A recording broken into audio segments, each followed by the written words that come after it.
Hello friends, welcome to your channel. So आप लोगों को पता है जैसे कि मेरा कल एग्ज़ाम था एसबीआई क्लर्क मेंस का, फर्स्ट शिफ्ट में था मेरा।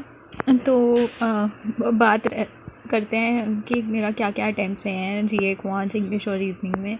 सबसे पहली बात तो मुझे ये भी नहीं पता था कि मैं कल एग्ज़ाम दे पाऊँगी कि नहीं, क्योंकि मेरे को थोड़ी सी प्रॉब्लम थी बैक और नेक में, और बहुत मुश्किल के साथ मैं बैठ पाई हूँ उधर, और इतना ही मेरे लिए काफ़ी है कि मैंने उस एग्ज़ाम में जाके अपना एग्ज़ाम दिया है।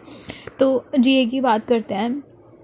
जीए की बात करें तो सबसे पहले हमारा जीए जो है ओपन होता है। तो जीए में मेरे जो अटैम्प्ट्स हैं, मैं बताऊं कि जीए ना ऑलमोस्ट सारी पढ़ी हुई लग रही थी। जितने भी क्वेश्चन देखे ना, मेरे को क्वेश्चन पढ़ते पढ़ते ही, जैसे केमेन से वाला क्वेश्चन था, एक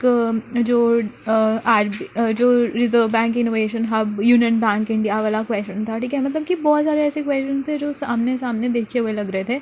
और मतलब इवन दो मैं पढ़ नहीं पाई हूँ बहुत ज़्यादा इस एग्ज़ाम के लिए, क्योंकि मुझे बहुत ज़्यादा प्रॉब्लम थी और मैं उठ भी नहीं पाती थी उस एग्ज़ाम की प्रिपरेशन करने के लिए। ना मैंने मॉक दिए हैं। आपको याद होगा कि मैंने शायद अपने टेलीग्राम में बोला था कि मैं मॉक दूंगी, फिर मैं आपको जिस दिन मैंने आपको बोला था ना कि मैं मॉक दूंगी और मैं मार्क्स शेयर करूँगी, उस दिन के बाद मेरे से पढ़ा ही नहीं गया। मैंने पढ़ा ही नहीं है, मेरे से बैठा ही नहीं जाता था। तो मैं क्या मॉक लगाती, और मैं क्या लेटे लेटे मैंने मॉक दिया है, अगर दिया भी होगा। और लेटे लेटे मैंने करंट अफेयर्स पढ़े हैं, जो भी मैंने पढ़े हैं, जितना भी मैं कर पाई हूँ। आधे से ज़्यादा टाइम तो मेरे से पढ़ा नहीं जाता था, और जो पढ़ा गया वो मैंने बस लास्ट 2-3 मंथ्स की मैं सीए करके गई थी रिवाइज भी, अगर बोलूँ तो। जो लास्ट 2 दिन में मेरे से कुछ नहीं पढ़ा गया था, बस मैंने थोड़ा थोड़ा सा ऊपर ऊपर से देखा था, ठीक है। तो जीए में जितना भी मेरे से हुआ, मैंने 24 अटैम्प्ट्स किए हैं। हाँ, इसमें से ना 1-2 रॉन्ग भी, मतलब कि रॉन्ग भी होंगे कुछ। मैं लिटरली मैं बता रही हूँ ना, मुझे कुछ नहीं पता कि मेरा पेपर कैसा गया। मुझसे 2-3 लोग आके मिले, मतलब कि जिनसे भी मैंने बात की सेंटर पे, उनको भी पता होगा शायद। मैंने उनको भी बोला मुझे नहीं पता कि मेरा एग्ज़ाम कैसा हुआ। बस इतना सा पता है कि मैं इस एग्ज़ाम में बैठ गई हूँ किसी तरह। तो जीए में मेरे 24 अटैम्प्ट्स रहे हैं। इंग्लिश में मेरे, अगर उसके बाद इंग्लिश आया तो इंग्लिश मुझे मॉडरेट लगा, इतना भी इजी नहीं था। जीए ठीक थी, मतलब कि जिन्होंने पढ़ा होगा, अच्छी से रिवीजन की होगी, उनके लिए बहुत इजी रहा होगा। 25 to 30 तक अटैम्प्ट भी लोगों ने किए होंगे, ठीक है। और कुछ क्वेश्चन थे तो यार मैं छोड़ के आई हूँ, मतलब कि इवन कि मुझे इतना बुरा लग रहा था ना कि मतलब कि लिटरली मैंने कुछ क्वेश्चन मुझे आते थे, वो फिर भी मैं छोड़ के आ गई, क्योंकि मुझे उधर कन्फ्यूजन थी। मैंने सोचा ऐसे गलत हो जाएंगे, तो मैंने नहीं किए। और वो आंसर जो मुझे पता थे वो सही थे। मैंने घर आके भी देखा, वो क्वेश्चन के आंसर वो सही थे, और मैं मार्क भी नहीं करके आई हूँ। तो बोलते हैं ना, जब हमारी हेल्थ नहीं ठीक होती तो हमें कुछ भी अच्छा नहीं लगता, और पता नहीं कैसे ये मैंने किया है। इंग्लिश की बात करें तो जैसे इंग्लिश मुझे मॉडरेट लगी। इंग्लिश इतनी ज़्यादा इजी नहीं थी। कुछ आंसर्स ना बहुत सामने सामने नहीं थे, हमें सोचना पड़ रहा था कि वो उसमें क्या मार्क करें क्या नहीं करें, कन्फ्यूजिंग से थे। और बस एक पैराग्राफ जो था ना, आप लोगों को पता होगा 2 आरसी आए थे। एक आरसी तो बहुत ईजी था, एक आरसी बहुत गंदा सा आया था। वो बहुत गंदा था, लिटरली बहुत गंदा था। मुझे कुछ नहीं समझ आया उसमें, और मैं कोशिश कर रही थी समझने की। एग्ज़ाम देते देते मुझे इतनी देर हो रही थी ना, फिर भी मैं ऐसे बैग पकड़ के अपना एग्ज़ाम दे रही थी। मुझे ही पता है कि मैंने कैसे एग्ज़ाम दिया है। इंग्लिश के अगर अटैम्प्ट रहे तो मेरे यार 25+5, मैंने एक 5 क्वेश्चन मार्क तो किए थे, बट मैंने मार्क फॉर रिव्यू करके वो मार्क किए थे, तो वो तो चेक के लिए हो जाएगा, चेक होते हैं वो वाले क्वेश्चन। तो 30 मेरे इसमें अटैम्प्ट रहे हैं, ठीक है।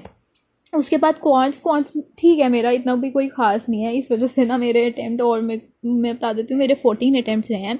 मैंने इसमें नंबर सीरीज़ वगैरह अटैम्प्ट किए, रूट्स वाले क्वेश्चन नहीं थे जो, वो अटैम्प्ट किए। उसके बाद इनबाउंड वो थी ना, इनबाउंड के कुछ क्वेश्चन सॉल्व हुए, वो किए। बहुत सारे नहीं हुए, एक आई गेस 1-2 मेरे से सॉल्व हुए, मैंने वो अटैम्प्ट किए। एक DI थी यार, उसने मेरे को बड़ा तंग किया है। मतलब कि एग्ज़ाम था ना, और मैं लिटरली, वो आपको पता होगा वो पाई चार्ट वाली, उसमें मतलब 100% होता है ना यार, मेरा 100% से इतना ज़्यादा आ रहा था, और मैं सोच रही हूँ यार ये क्यों आ रहा है, ये तो पूरा 100% बनना चाहिए, 100% बनना चाहिए।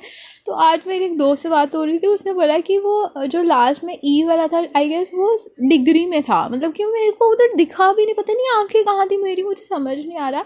वो बोलते हैं ना, जब कोई चीज़ सामने होती है आपको कभी कभी दिखती ही नहीं है, वो लिटरली मेरे साथ हुआ होगा। जब मतलब कि ABC नहीं वाला, वो वाला था जो संडे और Monday Tuesday Wednesday Thursday I guess ये था, जिसमें संडे और ट्यूसडे का डिफरेंस दिया हुआ था 12। हाँ वो वाली टाइम मुझे नहीं पता, मैंने इतनी कोशिश की उसको सॉल्व करने के लिए, बट मैंने एंड में ना हार मान ली, मेरे से नहीं हुई उधर, वो सॉल्व ही नहीं हुई। वो हमेशा वो पाई चार्ट जो पूरा था ना एक्स वाई दिया हुआ था, उसमें सारों की वैल्यू, एक्स की वैल्यू मेरी 48% आ रही थी और बाकी सब की वैल्यू जो है वो 100% से बड़ी आ रही थी, जो कि नहीं होना चाहिए था, क्योंकि संडे की वैल्यू दी हुई थी 400 आई गेस, एक्स परसेंट की वैल्यू 400, मुझे नहीं उस समय समझ में आया, तो उस वजह से मेरे वो मैंने छोड़ दिया फिर। तो इसमें मेरे 14 ही अटैम्प्ट हुए हैं।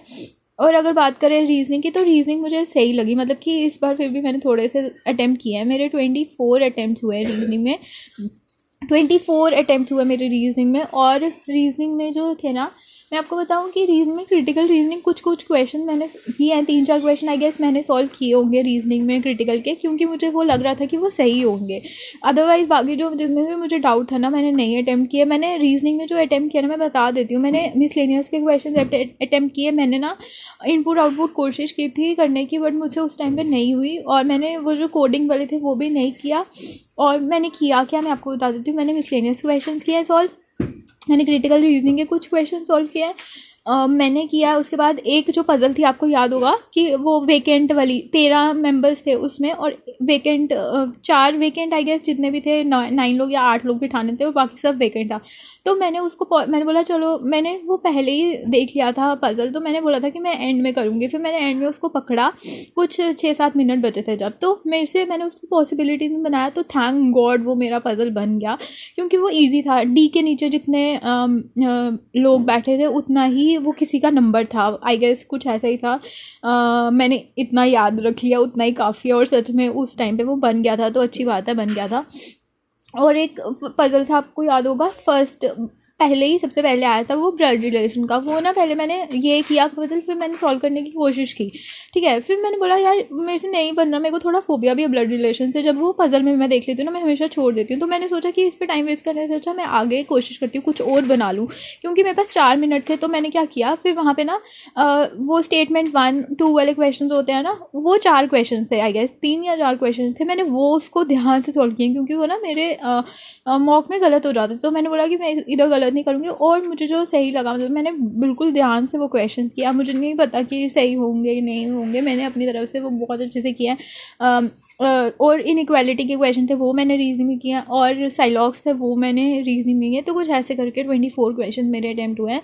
तो टोटल मेरे 93 अटैम्प्ट आई गेस इनको मिला के होते हैं। और मुझे नहीं पता कि ये क्या गया, मेरा पेपर कैसे गया है, क्या ठीक होगा क्या नहीं होगा। बस मैं भगवान जी से इतना ही थैंक यू कर दूँ कि मैं ये एग्ज़ाम देने चली गई, और जो भी होगा देखा जाएगा। मैं इसके बारे में वैसे भी कुछ नहीं सोच रही, क्योंकि मुझे बस देना था।